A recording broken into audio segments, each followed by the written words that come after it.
तो आज हम लोग बात करने वाले हैं मैथ का चैप्टर नंबर 5 अरिथमेटिक प्रोग्रेशन यानी समांतर श्रेणी। चलिए देखिए, बहुत इंपॉर्टेंट है, इससे बहुत सारे क्वेश्चन पूछे जाते हैं, बहुत सारे, हद से ज्यादा, हद से भी ज्यादा पूछा जाता है। चलो देखो, यहाँ पे हेडिंग डालो सबसे पहले समांतर श्रेणी। इसका भी हम लोग थ्योरी पढ़ेंगे, ठीक है, ध्यान रखना इस बात का। तो समांतर श्रेणी, इसी को इंग्लिश में अरिथमेटिक प्रोग्रेशन कहा जाता है, ठीक है। यह क्या कहा जाता है? अरिथमेटिक प्रोग्रेशन, अरिथमेटिक प्रोग्रेशन कहा जाता है। और इसको ही शॉर्ट में हम लोग एपी बोलते हैं, एपी। शॉर्ट में क्या बोल देंगे? ए और P, arithmetic progression, arithmetic progression, ठीक है। इसमें सबसे पहले पढ़ना क्या हम लोग को? तो सबसे पहले हम लोग को अनुक्रम के बारे में पढ़ना है। अनुक्रम का मतलब होता है सीक्वेंस, ठीक है। सबसे पहले अगर देखा जाए तो हम लोग को यहाँ पे अनुक्रम के बारे में पढ़ना है, ठीक है, कि अनुक्रम क्या होता है। देखो जनरली क्या करते हैं लोग कि डायरेक्ट क्वेश्चन बनाने लगते हैं, बच्चा को समझ में नहीं आता, चलो बनाते रहते हैं। हाँ भाई लिख सकते हो, जब जब रोकने के लिए बोलेंगे तब रुक जा। सीक्वेंस कहते हैं इसको, ठीक है। सीक्वेंस में क्या लिखाएगा वो चीज को थोड़ा सा समझते हैं। जैसे मान लीजिए कि बहुत सारा संख्या आपको लिखना हो, ठीक है, बहुत सारा संख्या आपको लिखना हो एक के बाद एक, और उसको लिखने में किसी नियम का पालन हो, उसको लिखने में किसी नियम का पालन हो, तो समझ जाइएगा कि वो जो है अनुक्रम में है, ठीक है। कई संख्या लिखना हो और उसको लिखने में नियम का पालन हो, और आपको ये पता चल जाए कि इसके बाद कौन सा संख्या आएगा।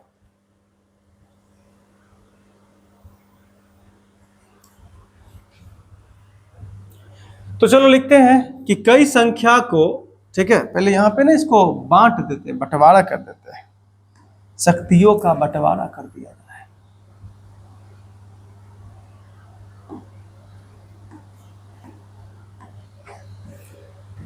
अनुक्रम में सबसे पहले बात करते हैं कि कई संख्याओं को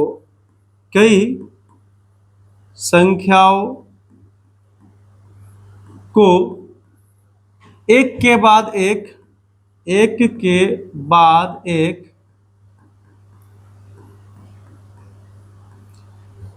लिखने पर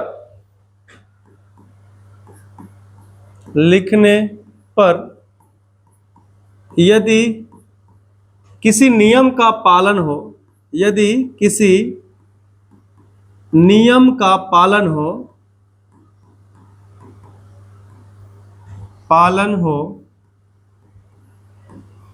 जिससे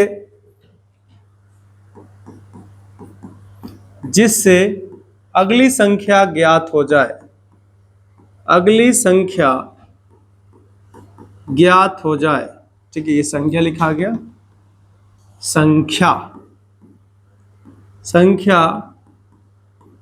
ज्ञात हो जाए, तब उसे या उस संख्याओं को अनुक्रम में कहते हैं, ठीक है।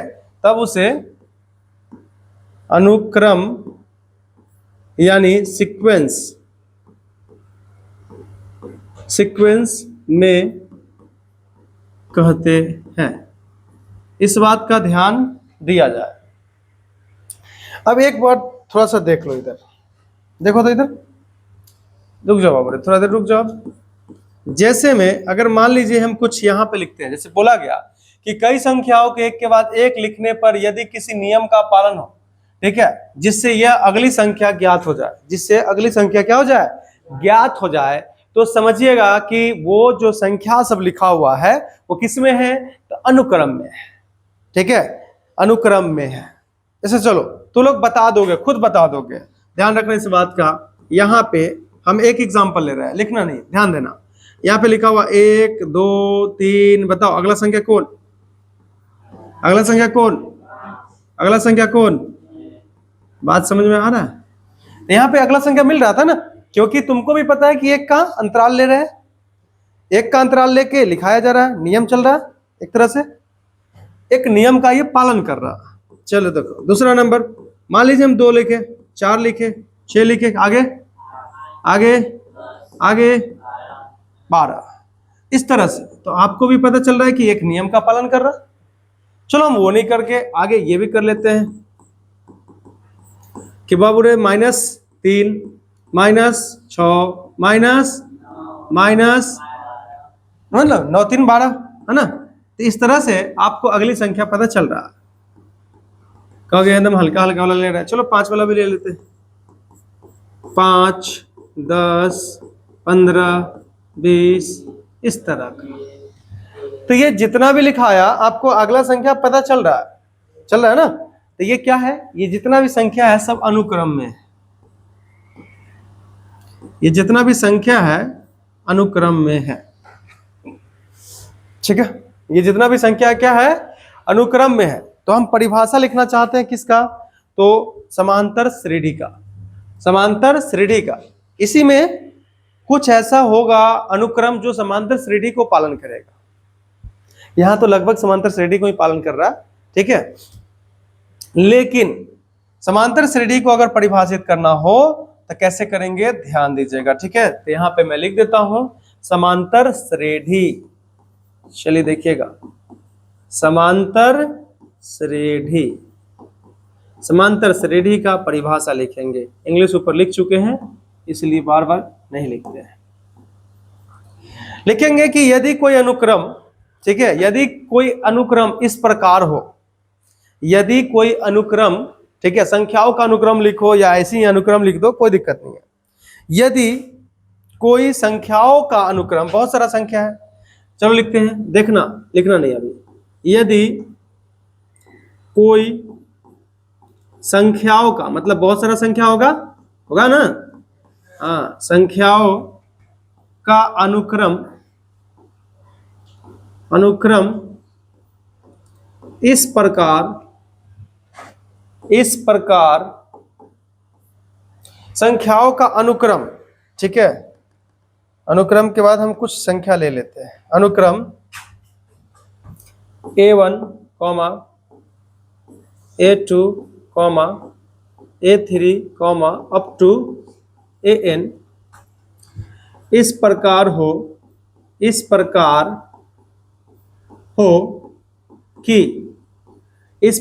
हो कि देखो अगला संख्या में से पिछला संख्या घटाएंगे, यानी A2 में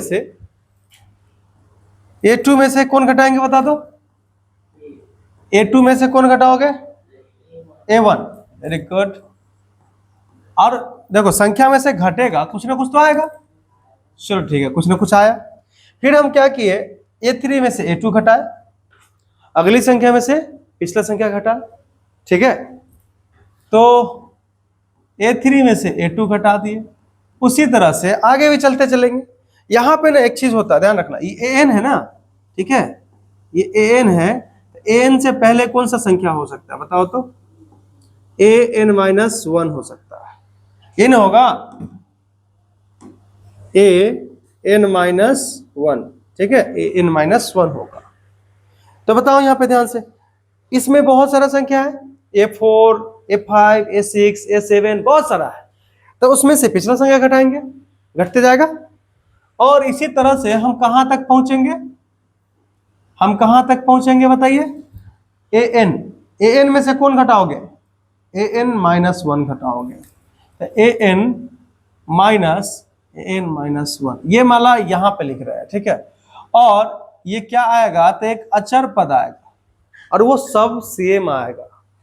अगर सब सेम आएगा, जैसे इसमें से घटाएं इसको, इसमें से घटाएं इसको, फिर A4 होगा, A4 में से घटाएंगे A3 को, अप टू जाते जाएंगे कहाँ, AN में से घटाएंगे AN-1 को, ठीक है। तो सबका सेम आ रहा है, कहने का मतलब या तो 2 आ रहा है तो 2 सब में आ रहा है, ठीक है। रुक जाओ ना बाबू रे, इसीलिए नहीं समझ में आता तुम लोग, अभी शुरुआत हुआ है, अभी एकदम धीरे धीरे चल रहा है, और एक एक चीज समझा के चल रहा है। समझ में आ जाएगा तो बनाने आ जाएगा।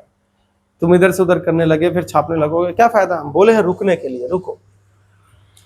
अगर इस प्रकार आ जाए घटाने पर कि A2 में से A1 घटाएं तो A3 में से A2 घटाए तो फिर A4 में से A3 घटाएंगे तो फिर A5 में से A4 घटाएंगे तो ऐसे करते करते यहाँ, और सबका घटाने पर कोई ना कोई संख्या आता है ना, सबका सेम ही आ रहा है। जैसे 2 आ रहा है तो 2 2 2 2 2 ऐसे, 3 आ रहा है तो 3 3 3 3 3, हाँ जो भी है। मतलब अभी कैसे पता चल रहा है कि ये कर रहा है? अभी नहीं पता चल रहा। अभी हम संख्या लिए कहाँ है, अभी तो हम चलो थ्योरी टाइप का पढ़ा रहे हैं, तो चलो अभी नहीं पता चल रहा है, इसलिए हम वहां पे डी लिख दिए। और डी जो है एक अचर पद है, डी जो है एक अचर पद है, जैसे 2 हो सकता है, 3 हो सकता है, कुछ भी हो, ठीक है। इस प्रकार हो कि ये तो इस संख्याओं के अनुक्रम,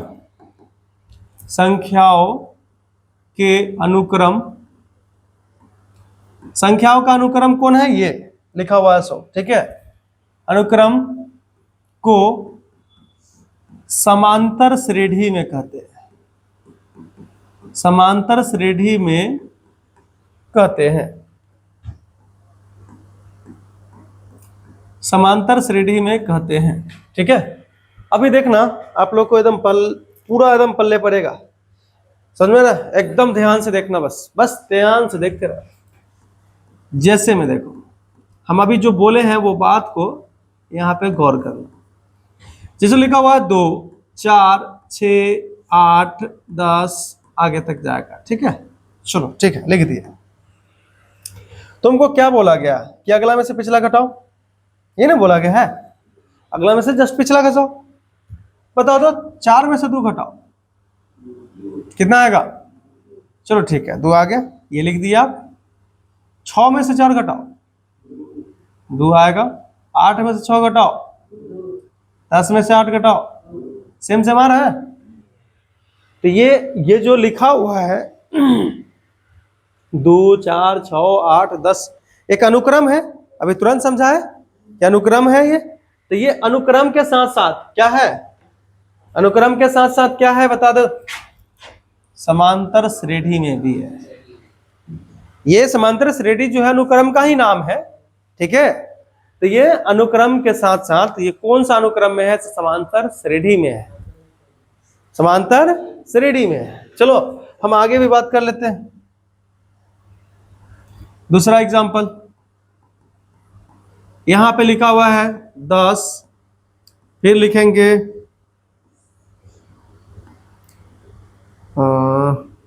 10 के बाद चलो 15 से लिख देते जाए, 20 से शुरू करते हैं। यहाँ पे लिखते हैं 20, फिर लिखे 15, फिर लिखे 10, फिर लिखे 5, फिर लिखे 0, फिर लिखे -5, ऐसे करके आगे तक जाएंगे। जी -0 नहीं रे। चलो बताओ अगला में से पिछला घटाओ, अगले में से पिछला घटाएंगे, ध्यान रखना बड़का में से छोटका नहीं बोल रहे हैं, अगला में से पिछला घटाना है। सच में देखो देखो ध्यान से, -5, अरे 15 में से ना घटाओगे, अगला में से पिछला घटाना है। तो बड़का कौन हुआ, 20 की 15? 20 बड़का हुआ। तो एक चीज तो तुम जानते हो कि एगो प्लस है एगो माइनस है, तो घटेगा। तो 20 में से 15 घटा दिए तो 5 आ गया। बड़का कौन है, 20, 20 का चिन्ह क्या है, माइनस लगेगा, ठीक है। यहां पे आएगा -5। ये बात समझे? फिर से देखो 10 में से 15 घटा दो, -5 आएगा। फिर से देखो -5 आएगा। देखो कुछ भी आए लेकिन सेम आना चाहिए, कुछ भी आए बट सेम आना चाहिए, तो क्या कहलाएगा, सेम वहां पे भी है, ठीक है। तो ये क्या कहलाएगा, ये जो अनुक्रम है वो समांतर श्रेणी में कहलाएगा। लास्ट वन, ठीक है, हम लास्ट वन एक एग्जांपल लेते हैं, ध्यान से सुनना, ठीक है, ध्यान से सुनना। इसको हल्के में ले लोगे पूरा चैप्टर गड़बड़ा जाएगा, हल्का में मत लेना, ठीक है। जैसे मान लीजिए यहाँ पे -2 लिखा हुआ है, -4 लिखा हुआ है, -6, -8, -10, ठीक है, ऐसे। अब आप यहां से देख के बताइए कि ये समांतर श्रेणी में है कि नहीं, समांतर श्रेणी में है कि नहीं। कितना है, अगर है तो इसका घटाने पे कितना आएगा? अगला में से पिछला घटाना है, ध्यान रखना, समझते हो ना? आगे ये तू लोग आगे होकर में कंफ्यूज अगर हो ना तो समझो ध्यान से।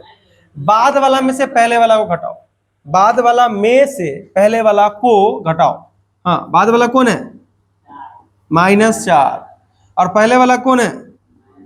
इसको घटाना है तो माइनस का चिन्ह तो लगाएंगे, घटाना है तो माइनस का चिन्ह लगाएंगे, क्योंकि ये देखो -4 बाद वाला है, पहले वाला -2, इसको घटाना है। चलो घटा दी, -4 माइनस माइनस +2 कितना आएगा? अरे बड़का कौन है? 4, इसका चिन्ह है माइनस, तो माइनस आएगा ना, घटाने आता है ना सबको। चलो ठीक है, तो यहाँ पे कितना आ गया बाबू रे? -2 आ गया। अच्छा बता दो, इसमें घटा के देखो कितना आएगा? -2 आएगा, क्योंकि माइनस माइनस ये प्लस हो जाएगा, तो यहाँ पे -2 आएगा। फिर से देखिए कितना आएगा? -2 आएगा। फिर से देखिए कितना आएगा? -2 आएगा। तो आपको एक बात समझ में आ गया होगा कि सेम सेम आना चाहिए, तभी वो कहलाएगा कि समांतर श्रेणी में है। ठीक है, तो ये तीनों का तीनों क्या है बाबू रे? समांतर श्रेणी में है, यानी एपी में है। ठीक है, तीनों का तीनों किस में है? एपी में है, समांतर श्रेणी में है। अच्छा, ये जो घटा के आ रहा है, सेम सेम एकदम आ रहा है, वो है क्या एक्चुअली? ये जो घटा के आ रहा है और सेम सेम आ रहा है, वो है क्या? तो यही है सर्वांतर, यानी पदांतर। सर्वांतर या पदांतर कहा जाता है इसको। क्या कहा जाता है? सर्वांतर या पदांतर कहा जाता है। तो चलो हम आपको ये भी क्लियर कर देते हैं, ध्यान दीजिएगा। सार्वअंतर,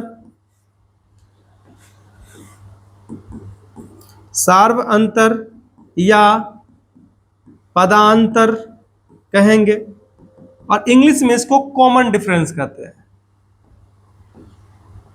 कॉमन डिफरेंस। और एक बात का ध्यान रखिएगा कि इसको डी से सूचित किया जाता है। ठीक है, इसको किससे सूचित किया जाता है? डी से सूचित किया जाता है। हम क्या कर रहे हैं इस बार? फिर इस बार भी अनुक्रम को मान लेते हैं, A1 A2 A3 A4, ऐसे ऐसे देखो अनुक्रम हम दो तरीके से मानेंगे यहाँ पे, A1 A2 A3 A4 A5, ठीक है, या T1 T2 T3 T4 T5 ऐसे करके। तो चलो मान लेते हैं इस बार, ठीक है, कि माना कि A1, A2, A3, up to AN। ठीक है, अप टू AN, समझ में आ रहा? चलो देखो,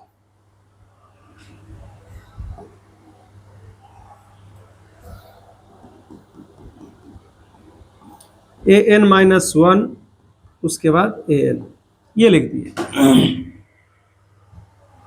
समांतर श्रेणी में इस बार क्लियर पहले कर दिया गया है कि ये समांतर श्रेणी में है। तो समांतर श्रेणी में होगा तो ये वाला नियम पालन करेगा। हम अगर पहले बोल दें कि समांतर श्रेणी में है तो जाहिर सी बात है घटाने के बाद हम सेम सेम आना चाहिए। घटाने के बाद क्या आना चाहिए? सेम सेम आना चाहिए। ठीक है, पहले ही बोल दिया जाए अगर कि समांतर श्रेणी में है तो घटाने के बाद सेम सेम आएगा। तो हम ये लिख देते हैं, इतना जो है अनुक्रम, ठीक है, समांतर श्रेणी में है, समांतर श्रेणी में है। तो समांतर श्रेणी में है तो एक काम करो, ये वाला में से ये वाला को घटाओ, यानी बाद वाला में से पहले वाला को घटाओ, फिर बाद वाला में से पहले वाला को घटाओ, और घटाने के बाद एक चीज सेम आता है, वही सर्वांतर कहलाता है। वही क्या कहलाता है? सर्वांतर कहलाता है। एकदम गांठ बांध लीजिएगा पूरा एकदम अच्छा से। चलो देखो, तो A2 माइनस, चलो इसका कलर थोड़ा सा चेंज कर देते हैं, A2 माइनस A1 बराबर A3 माइनस A2 बराबर, इसमें A4 माइनस A3 भी हो जाएगा, A5 माइनस A4 भी हो जाएगा, इसलिए हम डॉट डॉट मार देते हैं। ठीक है, कि बहुत सारा है। और यहाँ पे AN माइनस 1, ठीक है, बराबर क्या आया?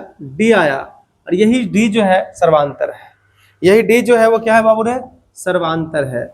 तो सार्वअंतर, अब यहाँ पे तुमको लगेगा क्या सर सर्वांतर अगर निकालना हो तो क्या यही करना पड़ेगा बार बार? अब देखो ये करोगे, ये करोगे, ये करोगे, कुछ भी दो पार्ट जितना भी है आएगा तो सेम ही चीज ना। तो अगर क्लियर कर दिया पहले ही कि सर्वांतर है तो कोई एक के को ले लो, निकाल लो।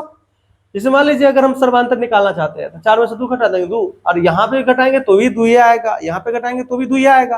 तो कोई ऐसा संख्या ले लेते हैं, उसके पहले वाला संख्या को घटा देते हैं, आ जाएगा, सर्वांतर हो जाएगा। तो सर्वांतर को अगर हम लिखना चाहे तो कैसे लिखेंगे? सर्वांतर को अगर हम लिखना चाहे तो कैसे लिखेंगे?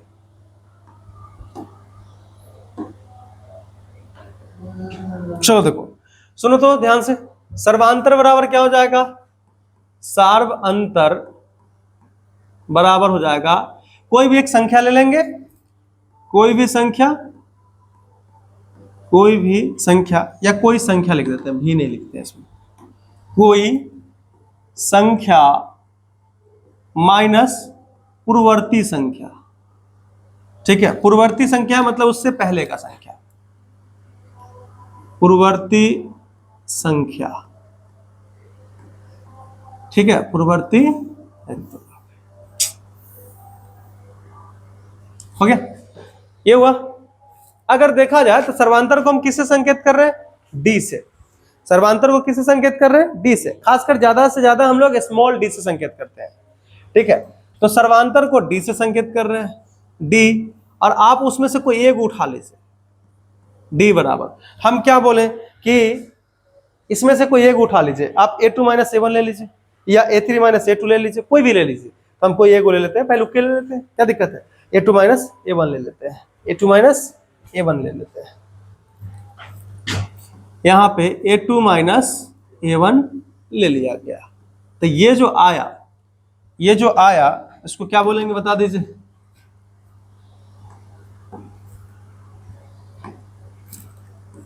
ये जो डी से संकेत कर रहे हैं इसको क्या बोलेंगे? सर्वांतर। ठीक है, डी से संकेत कर रहे हैं इसको क्या बोलेंगे? सर्वांतर बोलेंगे। तो इस बात का ध्यान रखिएगा।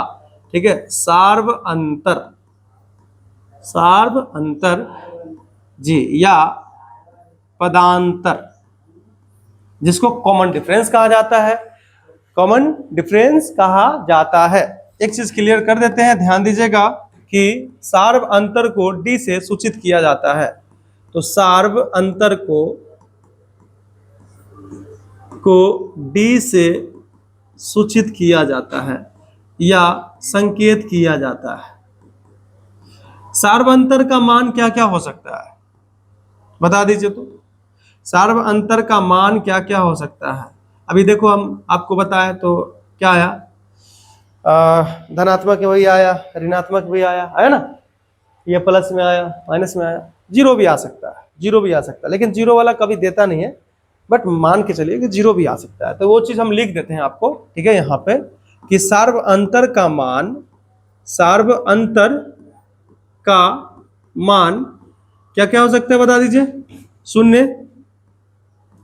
शून्य हो सकता है, धनात्मक हो सकता है, तो ठीक है, तथा ऋणात्मक भी हो सकता है। तथा ऋणात्मक मतलब निगेटिव में, ऋणात्मक भी होता है। ठीक है, ये बात एकदम आपको समझ में आ गया होगा। चलो एक एग्जांपल अगले देख लेते हैं, उसके बाद आगे बढ़ते हैं। ठीक है, एक क्वेश्चन है ऐसे, समांतर श्रेणी, पहले ही क्लियर कर दिए कि ये समांतर श्रेणी है, ध्यान रखना इस बात का। समांतर श्रेणी 2, 4, 6, 8, 10 अप टू का सार्व अंतर, ठीक है, सार्व अंतर ज्ञात करें, सार्व अंतर ज्ञात करें। जो दिया हुआ है उसको लिख लो, ठीक है, जो दिया हुआ है उसको लिख लो।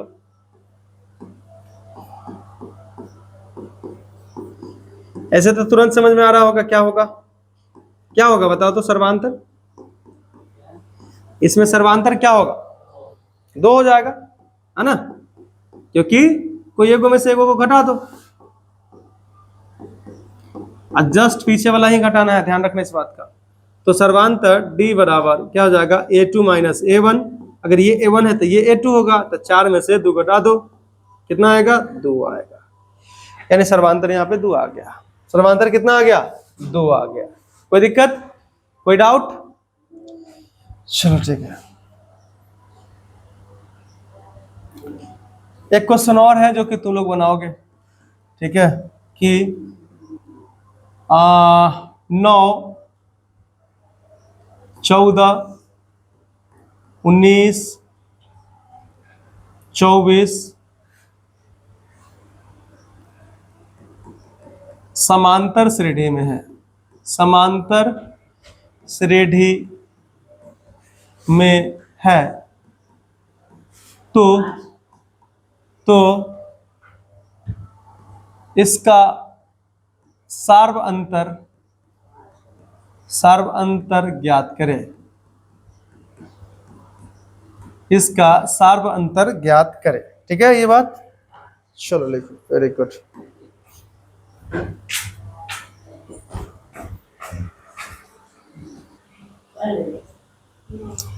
चलो देखो, तो ये क्वेश्चन बना लियो ना, कितना आया, कितना आया, 5 आ गया। चलो ठीक है, अच्छी बात है। ध्यान दो, ध्यान तो दो। यहाँ पे जो दिया हुआ है उसको लिख लेना, ठीक है, दिया रहे चाहे नहीं रहे, दिया हुआ है कि, देखो क्या दिया हुआ है बाबू रे, देखो तो यहाँ पे क्या हो जाएगा, 9 हो जाएगा, यहाँ पे 14 हो जाएगा, यहाँ पे 19 हो जाएगा, यहाँ पे 24 हो जाएगा, और ऐसे करके दिया हुआ है कि मतलब आगे तक भी है। चलो ठीक है, कोई बात नहीं। अब यहाँ पे देखो, ये A1 हो जाएगा, ये A2 हो जाएगा, जाहिर सी बात है, A1, A2, A3, A4। तो D अगर हमको निकालना है, तो D अगर हमको निकालना है यानी सर्वांतर निकालना है, तो क्या लिखोगे, A2 माइनस A1 लिखोगे। और यहाँ पे बताओ A2 कौन हुआ, 14, A1 कौन हुआ, 9। तो यहाँ पे 14 में से 9 घटा दो, कितना आएगा, 5 आएगा, ये ना आएगा। ठीक है, तो यही आपका सर्वांतर आ गया, और आपको यहाँ पे सर्वांतर निकालने के लिए ही सिर्फ बोला था, ठीक है, और कुछ बात नहीं बोला। क्लियर है? चलो हम आगे बात करते हैं कि अगर तुमको nवां पद निकालना होगा तो क्या करोगे। ठीक है, समांतर श्रेणी का nवां पद, समांतर श्रेणी का nवां पद, बस 10 मिनट लगेगा इसमें। डायरेक्ट भी समझा सकते हैं, बट ठीक है, एक बार देख लीजिए, ऐसे में समझ में आ जाएगा। चलो हेडिंग डालते हैं, समांतर श्रेणी का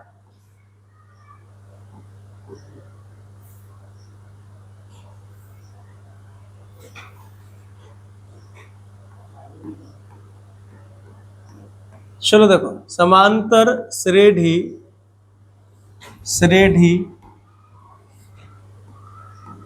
का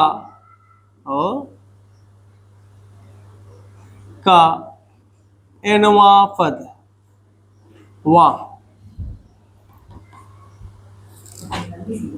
nवां पद को ही हम लोग अंतिम पद कहते हैं।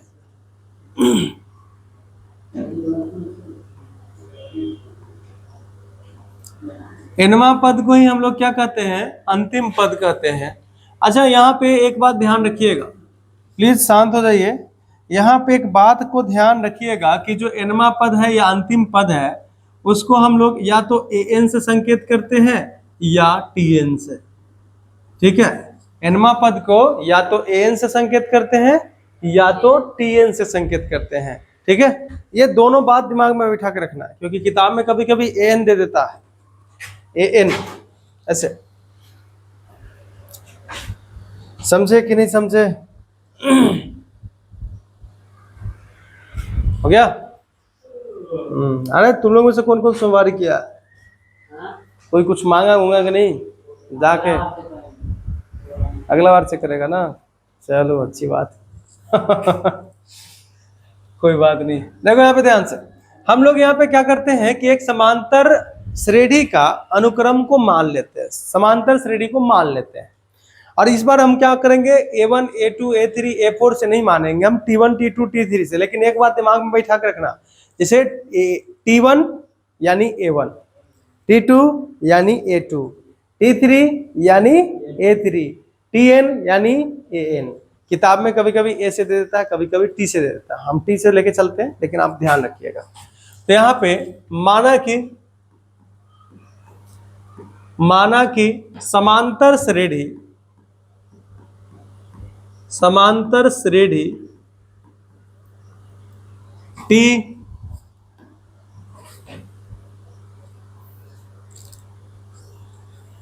T1, T2, T3, up to Tn, ठीक है। समांतर श्रेणी ये है, ठीक है, T1, T2, T3 up to Tn, ठीक है। यहाँ पे थोड़ा सा गड़बड़ जैसा लगा, अप टू Tn, ये हो गया। अब आप देख के बताइए तो, कि यहाँ पे T1 क्या है, T1 बराबर A1, जो कि प्रथम पद कहलाएगा, ठीक है। क्या कहलाएगा? प्रथम पद कहलाएगा। चलो देखो यहाँ पे, तो हम T1 को प्रथम पद बोल देते हैं। और एक चीज और ध्यान रखना है, सुनिएगा ध्यान से, रुक जाइए। T1 बराबर प्रथम पद, ठीक है, प्रथम पद। T2 बराबर क्या हो जाएगा? T2 बराबर क्या हो जाएगा? द्वितीय पद, दूसरा पद या द्वितीय पद। T3 बराबर क्या हो जाएगा? तृतीय पद, ठीक है। उसी तरह से T4 बराबर चतुर्थ पद हो जाएगा। अच्छा, Tn क्या हो जाएगा बताओ? Tn क्या हो जाएगा? Tn क्या हो जाएगा? अंतिम, सबसे अंतिम में है ना, तो अंतिम पद बोल देंगे, नहीं तो n लिखा हुआ है तो nवां पद बोल देंगे। जैसे यहाँ देखो, एक लिखा हुआ है तो पहला पद या प्रथम पद, 2 लिखा हुआ है तो दूसरा पद या द्वितीय पद, 3 लिखा हुआ है तो तीसरा पद या तृतीय पद, उसी तरह से n लिखा हुआ है तो nवां पद, और अंतिम में लिखा हुआ है इसलिए अंतिम पद भी बोला जाता है इसको, है ना। अंतिम में है कि नहीं है? चलो अभी लिखना नहीं, ध्यान देना। तो इसको nवां पद भी कहा जाता है, ठीक है, या इसको अंतिम पद भी कहा जाता है, अंतिम पद भी कहा जाता है। अच्छा, इससे पहले कौन सा पद आएगा बता दो तो बाबू रे। इससे पहले देखो यहाँ पे ध्यान से, यहाँ पे Tn से पहले कौन सा आ जाएगा? Tn-1वां पद आ जाएगा, आएगा कि नहीं आएगा? ठीक है, तो आप इस बात का भी ध्यान रखिएगा कि प्लीज ध्यान दो, नहीं तो यही चीज में गड़बड़ा जाता है, पूरा चैप्टर गोल हो जाता है। बात करने पे ध्यान नहीं रखिए, बाद में बाहर निकलिए, बात करते रहिए आराम से आधा घंटा, कोई दिक्कत नहीं है। अभी क्लास अच्छा से अटेंड कीजिए, ठीक है। देखो T1 हो गया पहला पद, T2 हो गया दूसरा पद, T3 हो गया तीसरा पद, और यहाँ पे ऐसी डॉट डॉट मारा हुआ है, इसका मतलब T4 होगा, T5 होगा, इसमें बहुत सारा होगा, ठीक। उसके बाद Tn-1वां पद, और ये Tnवां पद, ठीक है, तो nवां पद हो जाएगा ये। तो अब यहाँ पे एक बात और करना है मेरे को, ठीक है। अब प्रथम पद को ना एक चीज से सूचित किया जाता है, ए से। प्रथम पद को ए से सूचित किया जाता है, ए लिखल रहेगा तो दिमाग में बैठ जाना चाहिए, ठीक है। प्रथम पद को किससे सूचित किया जाता है? ए से, ठीक है। तो यहाँ पे अब समझिएगा ध्यान से, सूचित जो किया जाता है वो लिखेंगे। तो प्रथम पद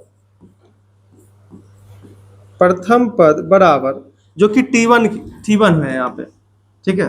प्रथम पद जो है T1 है, तो T1 के जगह पे हम A लिखेंगे, T1 के जगह पे हम A लिखेंगे। अच्छा बताओ, ये अगर समांतर श्रेणी में है ना, लिखा हुआ समांतर श्रेणी, तो समांतर श्रेणी में है तो इसका मतलब सर्वांतर भी होगा, सर्वांतर यानी पदांतर होगा कि नहीं होगा? तो यहाँ पे सर्वांतर जो होगा उसको किससे संकेत करोगे? सर्वांतर को किससे संकेत करोगे? D से। अच्छा बताओ, ऐसा करके 1 2 3 4 अप टू कै तक है? n तक है, तो n को पद है, पदों की संख्या कितना? n, पदों की संख्या कितना? n। तो यहाँ पे पदों की संख्या को हम लोग n से संकेत करते हैं। अगर 10 को रहता तो n लास्ट में 10 लिखा था, यहाँ पे 15 होता तो 15 को अगर होता तो n में लास्ट में 15 लिखा जाता, यहाँ पे इतना हो जाता, होता कि नहीं होता? चलो ठीक है। और यहाँ पे tn को भी हम एक बार बता देते हैं कि वो अंतिम पद है, ऐसे लिखा हुआ तो है ही, बट एक बार चलो अति nवां पद या अंतिम पद, क्योंकि आपको यही निकालना है। nवां पद को हम लोग tn से या an से भी संकेत करते हैं, तो बुक में कभी कभी an लिखल रहेगा तो डरना नहीं, ठीक है। t से टर्म होता है, टर्म का हिंदी पद होता है, इसलिए हम tn संकेत करते हैं ऐसे करके। अब यहाँ पे एक बात करने जा रहे हैं, ध्यान दीजिएगा। सर्वांतर तो जानते ही हो, सर्वांतर तो जानते ही हो। बताओ अगर t2 में से t1 घटाएंगे तो कितना आएगा? t2 माइनस t1 कितना आएगा? d आएगा, क्योंकि यहाँ पे समांतर श्रेणी में है तो सबका तो d आएगा ना, सेम सेम आएगा, तो d मान लिए। अगर हम सर्वांतर को d मान लिए तो सब में d आएगा। चलो बताओ t3 माइनस t2 करेंगे तो कितना आएगा? ठीक है, t3 माइनस t2 करेंगे तो भी d आएगा। उसी तरह से अगर मान लीजिए कि t4, ठीक है, t4 माइनस t3 करेंगे तो कितना आएगा? d ही आएगा। उसी तरह से आगे बढ़ते चलते हैं, और सबसे अंतिम पद है tn, और उससे पहले वाला कौन है? देखो सबसे अंतिम पद है tn है, उससे पहले वाला कौन है? हाँ, तो tn माइनस 1 वां पद। अब इसमें भी तो घटाओगे तो d ना आएगा, इसमें भी घटाओगे तो क्या आएगा? d आएगा। ठीक है, समझ में आया कि नहीं है? मतलब कितना बार बता चुके हैं, पता नहीं। चलो देखो यहाँ पे ध्यान से, तो क्या होगा? इसको जोड़ना है, जोड़ना है तो क्या होगा ध्यान देना। जैसे देखो जोड़ोगे तो t2 प्लस में है, t2 माइनस में है, क्या हो जाएगा? कैंसिल। उसी तरह से t3 प्लस में है, यहाँ पे t3 माइनस में है, ये भी कैंसिल हो जाएगा। तो t4 यहाँ पे भी आएगा ना, लिखाते जाएगा तो इस तरह से आएगा, और ये कैंसिल हो जाएगा। ठीक है, अच्छा बताओ, तो 2 से शुरू हुआ और n तक है, n के जगह पे अगर मान लीजिए 10 है, मान लेते हैं एग्जाम्पल के तौर पे, और 2 से शुरू हुआ, 2 3 4 5 6 7 8 9 10, तो इसमें बताओ कै गो लाइन होगा? 2 से शुरू हुआ और 10 तक है, चलो बताओ 2 से शुरू हुआ और 10 तक है, कै गो लाइन होगा? 9 गो। अगर मान लीजिए यहाँ पे 15 होता लिखा हुआ, n का जगह पे 15 होता, 2 से शुरू हुआ 15 तक, कै गो लाइन होता? 14 गो, यानी एक कम होके आता, एक कम होके आता ना। अब बता तो d कै गो है यहाँ पे होगा? d कितना होगा? जैसे देखो 2 से लेके n तक है, तो n में से एक घटा दो, n माइनस 1 गो होगा, n माइनस 1 गो होगा। कितना होगा? n माइनस 1 गो होगा। जैसे देखो 2 को 2 को 2 को 2 को जोड़े, कै गो है 2 यहाँ पे? 4 गो, तो 4 गुने 1 उठा लेंगे, इसमें से तो देखो 8 आ रहा है, जोड़ के देखो तो 8 पूरा है। क्या चीज?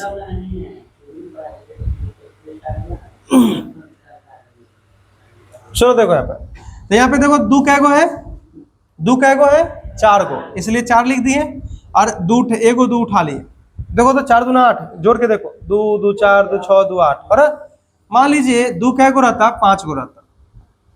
ठीक है, बताइए कै गो है? 1 2 3 4 5 गो 2 है, तो 5 हम लिख लिए, एगो 2 उठा लिए, कितना हो जाएगा? 10। जोड़ के देखो 1 2 2 2 4 2 6 2 8 2 10। तो समझ में आ रहा है कि नहीं आ रहा? कि जितना संख्या में था उसको लिख लिए, एगो उठा लिए, जोड़ा जा रहा है। ठीक है, अभी d को जोड़ना है हमको। बताओ अभी तुरंत हम समझाएं कि d क्या गो है?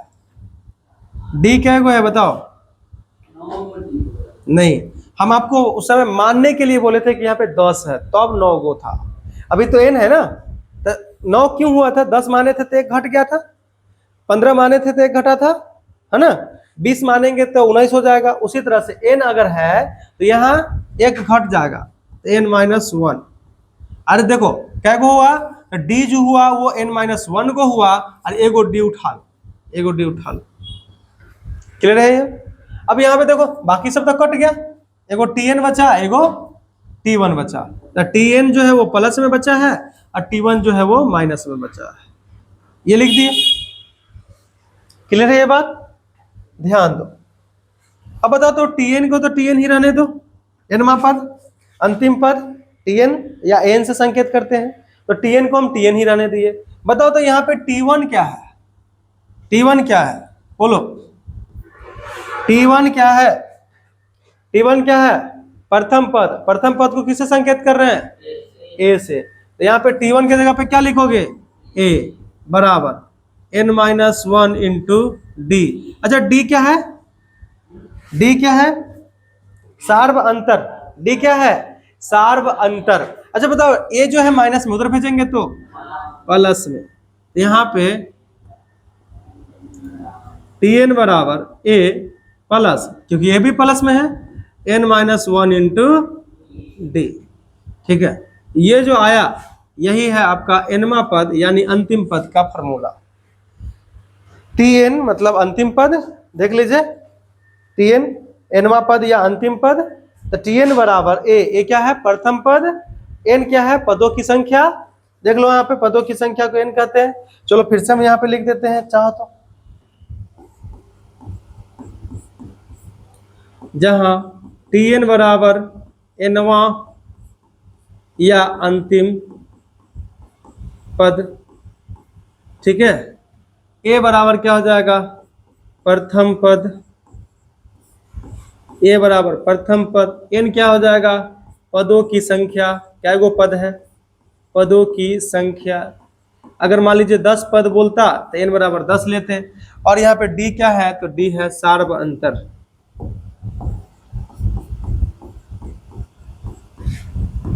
सार्व अंतर। क्लियर है ये बात? समझ में आ गया? तो यही फॉर्मूला आपको याद करके आना है।